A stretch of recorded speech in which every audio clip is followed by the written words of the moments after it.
You're gonna get fired. You're gonna be in so much trouble. Yes, I want the Maserati. Yes, I won the Academy Award. I wanted it when I was 12, and I still want it to this day. Welcome to the Dev Show. Returning guest Justin Magnaye. You're probably my first returning guest, and we've got Phoneboy. How you guys doing? We're doing good. Doing pretty good. Doing well. Feeling all right. Yeah. I am decent. Justin, you collaborated with Phoneboy for the song Nevermind. I know you guys have been friends for quite a while, but when did you guys decide, that you want to collaborate and make a song together? It's funny you say that because we were talking about this yesterday. We were just like Instagram buddies for like a year or two, and then Ricky, we met each other again at a Dirty Heads concert, if you remember that. Yeah, that was fun. That was a while. That was a while ago, my guy. And I know. Was it a Dirty Heads concert? No, Yeah. it was at PNC. Yeah, the Dirty Heads concert. Was that You're on the road with your friends. What was played? I don't remember, but I remember the show though. I do remember that show. I think 311 maybe. 311. Yeah. Whoa. Yeah. But me and the guys have literally just been like Instagram messaging each other like for a year. Not even like they'd listen to my music, post it on their story. I'd listen to their music, I'd post it on my story. It was just that kind of dynamic. And then out of nowhere, someone on Phoneboy Music Instagram was like, "Yo, you should like we have like the song or whatever." So I went over there. I went over Ricky's house, and they showed me like a rough draft of Nevermind, and I was like, "Yo, this is kind of fire. Okay, like this is like nice. Like I'm so down to like help write this with you guys." And that was that. That was the first day we met, all of us, all three of us, or all four of us. Yeah. We jammed and we made a lot of progress in like 2 hours. I'm just like, whoa. It's all documented too, right? Yeah, pretty much. Got on my phone. Like Yeah. behind the scenes sort of stuff. Yeah. Yeah, a ton of that. Awesome. Well, I listened to the song, I listened to the album, I enjoyed it. You just recently released the music video for it, which is what gave me the idea, like, okay, well, let's do an interview. I watched the music video, retelling the stories, these classic horror stories. I'm sure that was a lot of work, but it must have been a lot of fun. How was it doing that, and how'd you get to that idea? I want to go for it. Well, Ricky, it was Ricky's original idea. Well, the first idea we had was to like have us running around like a house, and maybe either Justin or someone was like a killer trying to get us like with a knife, someone going crazy, and like we're singing the song as we're running through. But and then I showed it to my buddy Mike DeVita, and he saw in the lyrics that like he's like, dude, like this references like a lot of horror movies, like like this relates very much to this movie, that movie, like Psycho and all that. And so we're like, okay, word, what if we just do a shot for shot of like a bunch of like classic horror movies everybody knows? And yeah, it was like the most fun to do. Like I'm so glad we decided to do that because it worked out so well. It was great. Yeah, we got lucky too. The director that we were working with, Mike Riccardi, he works on horror movies a lot. He's a film student right now, and so he specializes kind of in that genre. No. So it was really good to have him too working with us. And then our makeup artist, Marissa Maraglia, works for Six Flags. And does like Fright What's it Fest called? makeup. Yeah, Fright Fright Fest. Fest. So Yeah. she killed it, and that was super fun. Yeah. Yeah, I got to get like airbrushed and everything. It was sweet. Yeah, it's dope. Yeah.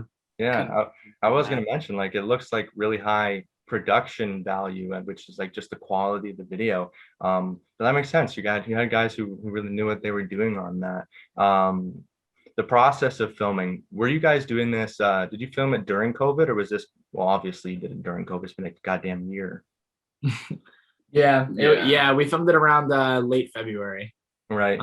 So what was the process around filming it in these strange times? Did you have special measures set up, or like what, did you just full throttle go and get her done? I mean, we were like safe on set, like wearing masks and stuff. Yeah. Like basically, like the limitations and restrictions were just like we couldn't really do anything in like public with like actual people out and stuff. But that wasn't a problem for this. And honestly, If anything, it made it better.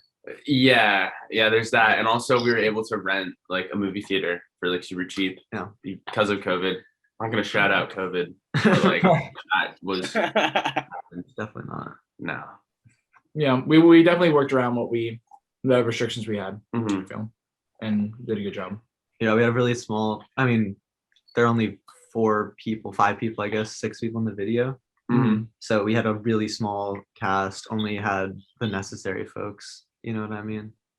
So Right. it was tough because a lot of the times in the past when we've wanted to like write something or work on something, we've relied on our friends so much to like really help us with stuff. So kind of having them help us from a distance more this time, I guess. Right. So you guys, you said you met on Instagram. Well, that's a thing now, right? Meeting on Instagram. So who found who first? Well, I guess me and Justin found each other first. I probably knew about Justin before he knew about me. Because you know, he was dropping music before we were even a band.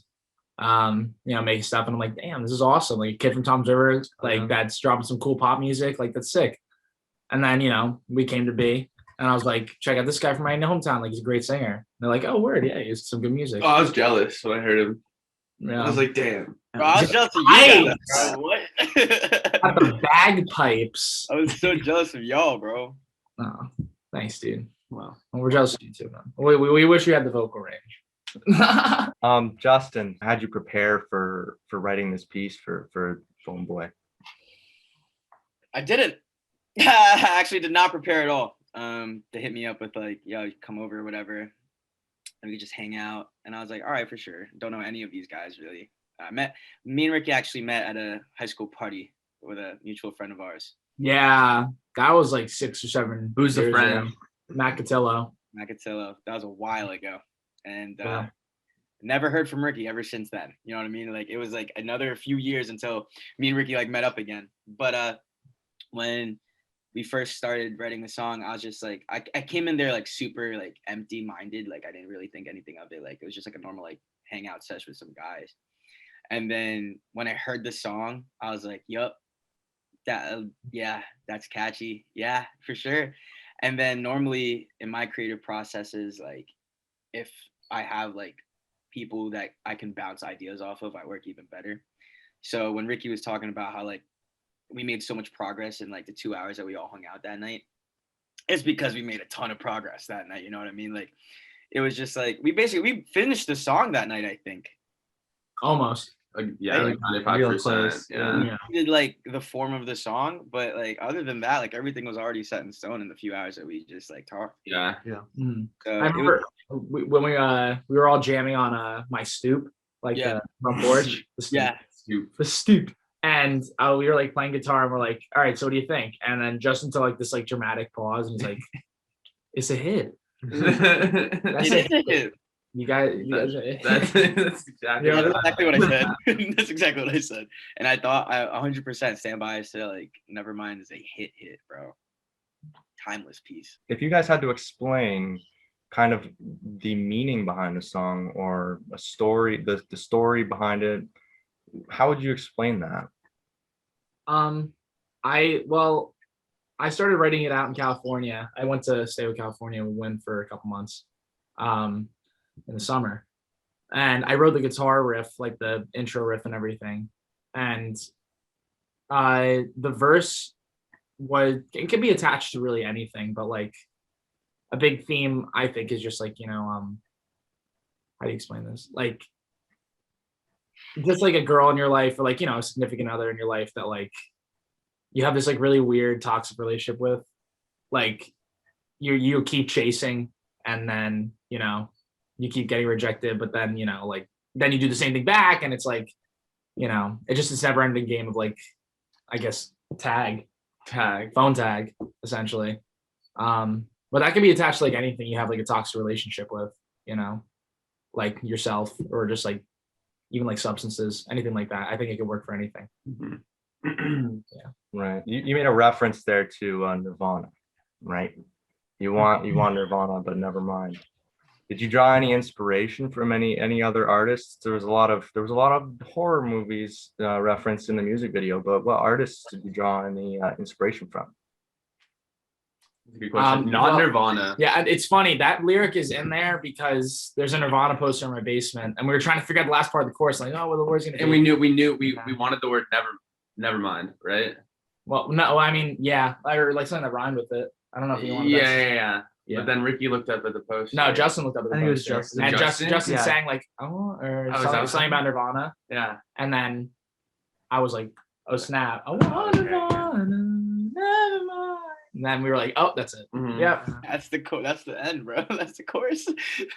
I mean, for this specific song, I feel like we didn't pull from any like individual artists. I think we just stick with like the influences that we know and love, like The Strokes, Arctic Monkeys, Blink-182. Just keep it catchy and upbeat, keep the energy running. Yeah, that's really what I saw. Maybe some inspiration from Justin for sure. Like I feel like the bridge definitely sounds like something from Justin Magnaye song. Mhm. So It was like half written when I got there too, and I was like, yeah, that's for sure something I'd totally fucking write, dude. For sure. Right on.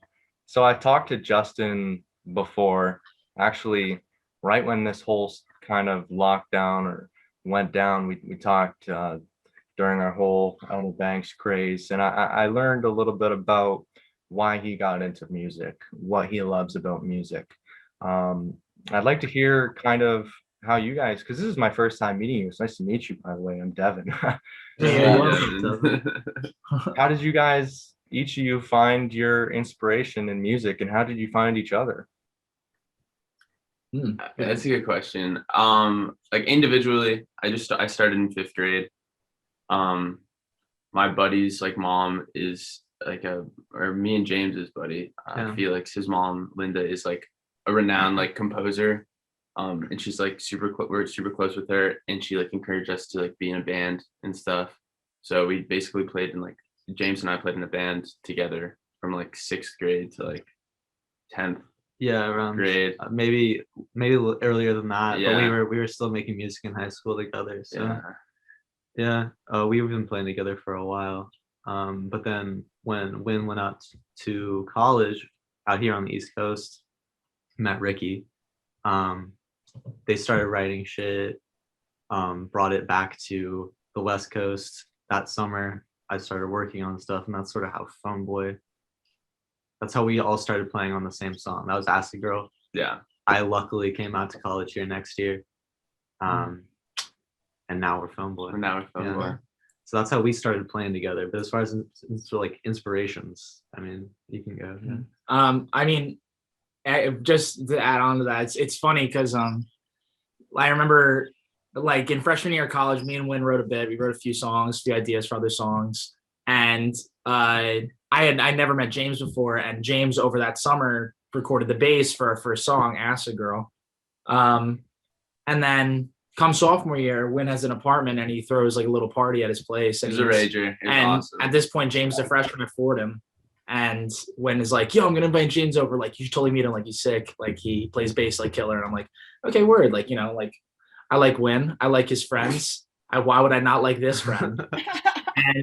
And we hang out, and at first like I'm like, yo, what's up? And James like a little quiet, and he's like, what's good? And then like an hour or two into the party, James just raps the entire Nicki Minaj verse in Monster by Kanye West.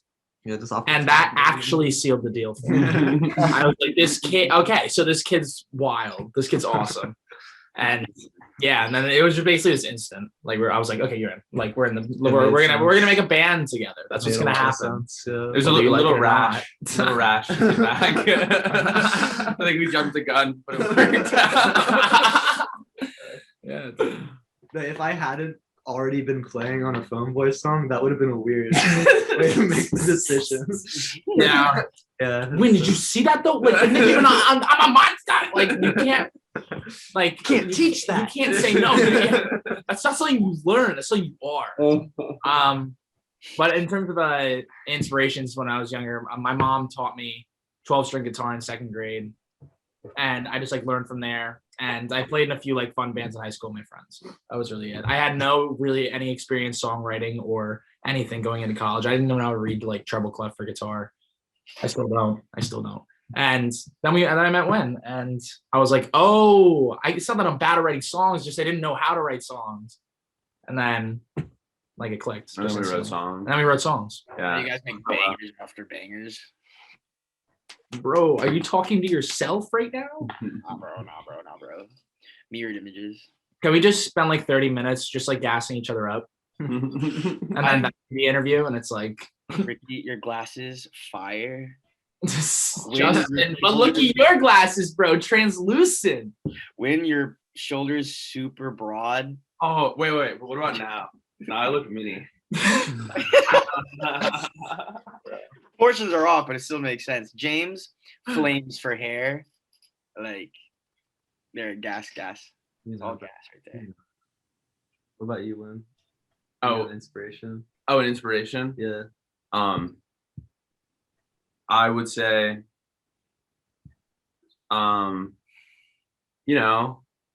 the classic living a middle school life. I got super angsty, listened to Blink-182, played a lot of guitar, thought I was emo, and I think that's where it started, kind of. So that was my story for that, yeah. Cool. Yeah. My dad had like a guitar that he never played from like back when he was a teenager, like a kid. So I started playing that shit well before I started playing bass, but I didn't really like it all that much. Started playing in a band in like 3rd grade with some buddies, and that was What was your band called? we were Running with Scissors. That is such a That's such a a great 3rd band grade name. name. It's a It's a great great band name. band name for 3rd graders, bro. So sick. They're breaking all the rules, you know. Wow. Yeah, so that was it, man. That's when I started. And then I'd say inspiration was just like when you just play with people that are great, like really better than you. I got the opportunity to do that a lot. Yeah. Just because I'm younger than them already. So they would meet people that is like 1 year older than them, and then I'm with people that are 2 years older than me, and it's just I'm getting schooled. So Like Soundwall, like music. yeah, camp like and we stuff. did like a music camp. We made a lot of friends in the Yeah. Bay Area. We're That both was from huge. San Francisco, the Yeah. Bay Area. So we both met a lot of people out there that we that pushed us a lot, I'd say. That's So an that- important thing, right? Being pushed a little bit.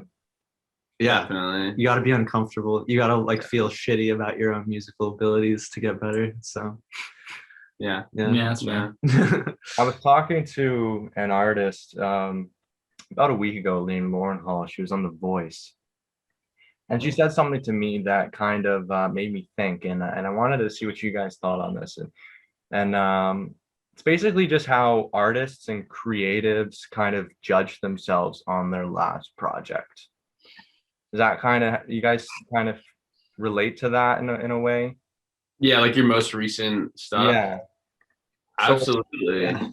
Yeah, I mean, so you guys must have had like a thrill after the release of this song. I know, Justin, you've already released a new song since Nevermind, but yeah, I just like that's something like that I like to talk about with artists because it's something a lot of people don't really realize. Definitely. Justin, did you want to say something?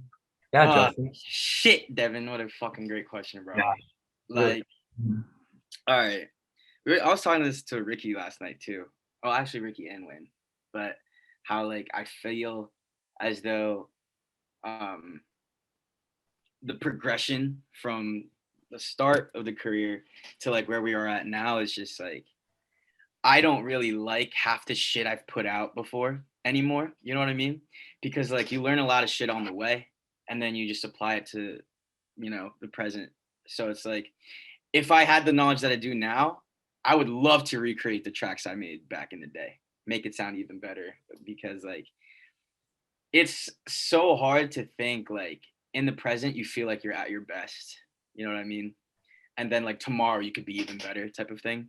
So like yeah, it's dope to see that progression, but I wish that I was just steady like at my peak all the time. And it like gives me a lot of fucking anxiety, bro, because I'm like like yesterday I'll be like wow, this shit's awesome. Tomorrow I listen to it again, I'm like, fuck, that's garbage. Like, and then the day after that, I'll be like, yeah, no, I'm scrapping this entire thing. You know what I mean? Like, because you learn so much in so little time Yeah. that you wish like you could like pause it for a second and like actually reevaluate what you're doing. But as for me as an artist, it's like, as personal as my songs get, I want people to actually listen to it for as long as they can. So now I'm balancing out like what I learned here, what I learned before, like, will people like this, will people not, type of thing. So it's a lot of pressure, to be completely honest with you. Yeah, You know, we work through it. That's our job. that is it. You said you wish you could go maybe if you knew what you knew now, you wish you could redo or improve your old tracks. What if Phoneboy remixes one of your songs and you remix one of theirs? Oh shit. That'd be crazy. This is where it starts. We'll do it. And then the better track has to The better track stays on. stays on. It's deleted. Like fucked up deleted. We put on a flash drive and like tie it to balloon and then like it's just gone. It's gone. The project's over forever. Yeah. Even if it's really good. I'm down.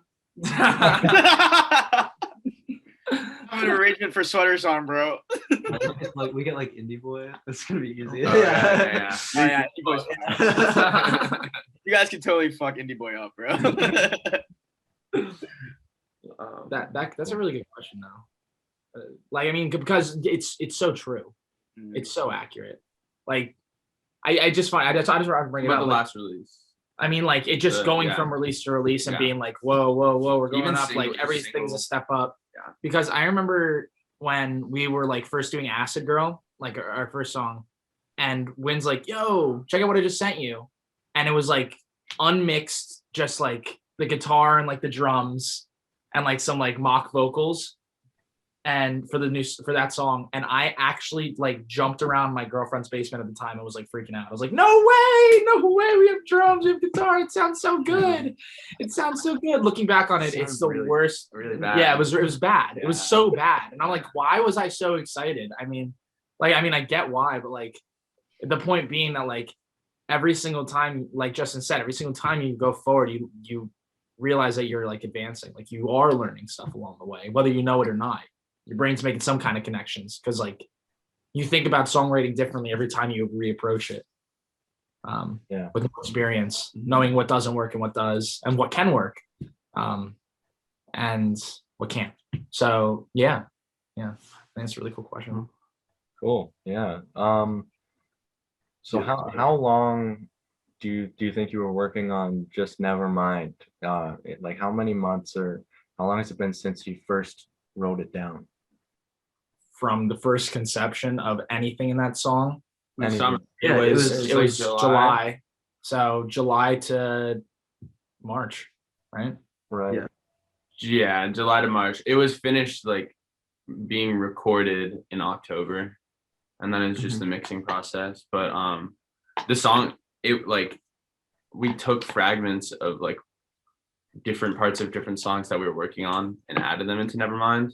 I think when it really became like the song that it is, and when like with Justin, it's probably like September, I want to say Early October, maybe. early October. Yeah, I mean we cut apart, we moved it around more, but as far as like having everything written down, having all of the parts before we put them together, it might have been like the night that we were with Justin. Yeah, that we were with honestly. Justin. Yeah. Mhm. Yeah, so I think we kind of got almost everything figured. I mean, there were words that we were missing.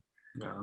We changed parts and went back and screwed everything up and re-screwed it. But I think pretty much that night that we were hanging out with Justin, we got most of it figured out. Mhm. Yeah. Right. Cool. And I was also going to talk about, did you guys do much? I know Justin did a bit, but did you guys do much of live performances pre-COVID? Live concert? Did you get to do anything? Yeah, for sure. Yeah. We were playing shows. A few months. Yeah, a couple of months Yeah. for sure. In like the New York, Hoboken area a lot. Some in Pennsylvania, some in South Jersey, like Rowan area. Rowan was sweet. Tri-state. Rowan was The sweet. tri-state Tri-state area. area. Tri-state area. Tri-state Tri-state area. Is that the one from Phineas and Ferb? Is that the No, they same? live in Danville. Where's Danville? Danville's it's a fake town. Ready to block the bus. I don't know. But yeah. How Before Phineas cool and Ferb. Where we played shows. Oh yeah. where's this Oh yeah. insurance? It's right there. Would you guys work together in the future? You want to work together in the future? No, I absolutely. Worst fucking creative process I've ever. Yeah, it was like experienced in my it was life. hell. It was actually No. hell. Also, it makes me feel really bad because he plays video games so well. And then, like I get on and I lose, true. and it's like, why am I even playing? It's like, why can't we just let Justin play again? I'm deleting my Twitch. Yeah. Like, there's no. No, Yeah, in of all course. seriousness, We'd love to work yeah. with Yeah, we're already like we run stuff by each other a lot. We're close already, so there's a creative sharing that happens Yeah. among us, even if we're not like, collaborating necessarily. We trust each other's opinions a lot. So Like two Yeah. weep dragons. Dustin, what do you? No, 100%. I would work with them all over again. I have a few like songs that I run by them a couple times. You know what I mean? Like, I'm not gonna say too much or whatever, but like, yeah, like I'd work with them for sure, bro. Like these guys, I look up to these guys 100%. Like, we're good friends now, but like at first, all right, I'm gonna gas them up a little bit here, but like I was telling them this the other day, like a few months ago, like. The reason why I got into like indie pop was because of Sweater Song, one of their songs. And I never fucking liked indie pop, bro. Like I thought it was always like boring as fuck, like it's the same shit all over again. But Sweater Song hit me so well at the breakdown, bro, that I was like, oh shit, this is fire. Like I'm gonna listen to more of this. And I told my friend Jake Wynn about Phoneboy. And he's like, oh, I fucking love these guys, dude. So like we listened to like every single song that they dropped afterwards. And I'm like, I wasn't gonna tell him, I was gonna gas him. We're from like the same area. Like I can't do that. Like I'm trying to be like the king of Tom's River, you know what I mean? But I was like, damn, no, Phoneboy's like the real shit. And I will put all my money into Phoneboy. Like they're the real fucking deal, you know what I mean? So yeah, I would love to work with them more. I fucking love their musical prowess. Right on. That's hard to find. Damn. Yeah. That's wild. That's I really appreciate that. Yeah, bro. it's gonna happen though. We did the same thing with young music as well.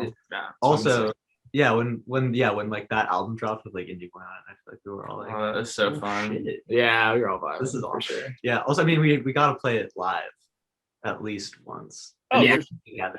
Yeah. No. We Oh, gotta in play general? we gotta play Oh, Nevermind okay. live Oh I'm my so- god. at least one. Yeah. So that's gonna happen. Yeah. So Soon. Yeah. It'll happen soon. This summer. hopefully. Maybe. Oh yeah, no, we got a couple places I want to take Phoneboy XJ Mags in. So we'll find out. Well, I wanna come see you guys live if when that can ever happen. But like, yeah, I was just thinking like, Nevermind live on stage. I think the audience would be like super hype. You guys can get those guys moving pretty hard. Hard, yeah. Hopefully. Yeah, I think so. Yeah. I think that's it. I hope so. That's what we want, right? That's what we're getting. Want people to move hard. Yeah. Damn it! Right on, guys. But I'll give you guys a minute to let me know all your social media information so that they can give you a follow. I'll link it all. So my personal No. is Our Instagram and Twitter, our Twitch, I believe, is also, they're all Phoneboy Music. And then our YouTube's Phoneboy and our Facebook's Phoneboy. Go to our website, phoneboy.band. Yes. Pre-order our merch. The album drops on the 23rd. Pre-save it. Yeah, merch comes out then too. So be ready. We got vinyls, t-shirts, pins, crew neck. Pins are fire, by the way. the pins. Oh, yeah. We like the pins. Don't get us confused with the other Phoneboy. It is a tech blogger in his 50s. Just keep in mind. Yeah, that is something to be aware of. Yes. He has released almost 350 episodes of his web show. Yeah. So He's ahead of us. he's ahead of us. He's cemented. He's cemented. Actually, let me look up his handle. You should probably You should probably follow him. Phoneboy. No, yeah, that's why we're Phoneboy Music. Yeah, that's our Phoneboy music. Yeah, because he took Phoneboy. Fuck. It's fine. Right on. So yeah, you guys can check out the song Nevermind streaming on all streaming services. A music video is on YouTube now. Follow them all on Instagram so you stay up to date with everything that's going on release wise. Thank you guys for joining me. Sweet. Yeah, thanks Cool. for having us, Dev. Sure, bro. All right, cheers.